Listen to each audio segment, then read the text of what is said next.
Volontaire pour Auschwitz. Ce livre n'est pas un roman, mais l'histoire vraie d'un capitaine de cavalerie polonaise, Witold Pilecki. Le 19 septembre 1940, sur proposition du commandant de l'armée secrète polonaise, ce mari, père de 2 enfants, se fait prendre volontairement dans une rafle à Varsovie. 3 jours plus tard, il arrive dans le camp d'Auschwitz, tout juste installé par l'Allemagne nazie. À ce moment, il n'y avait pas encore de chambre à gaz. Birkenau n'existait pas. Pilecki n'avait pas la moindre idée de ce qui allait se passer ici, même pas en rêve. Dès son arrivée, Pilecki organise en secret un mouvement de résistance à l'intérieur même du camp. Pendant 2 ans et demi, il fera parvenir au monde des informations sur les crimes perpétrés par les nazis.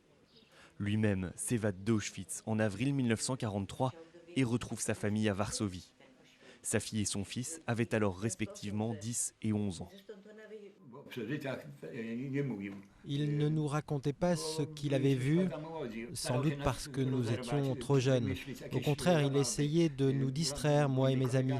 Il nous inventait des jeux en plein air. En 1944, Pilecki participe à l'insurrection de Varsovie, puis lutte contre le régime communiste en place.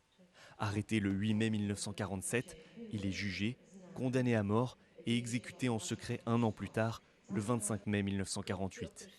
Ses enfants n'apprendront la nouvelle que lors de sa réhabilitation en 1990. Pendant toutes ces années, on espérait toujours le retrouver.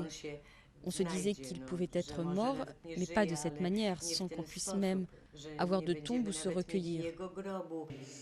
Sans savoir où se trouvent ses restes, la Pologne veille sur la mémoire de Witold Pilecki à travers des statues, des rues ou encore des écoles qui portent son nom. Dans ce collège d'Auschwitz, une partie du cours d'histoire de cette année lui est consacrée, l'occasion pour certains de découvrir un héros longtemps oublié.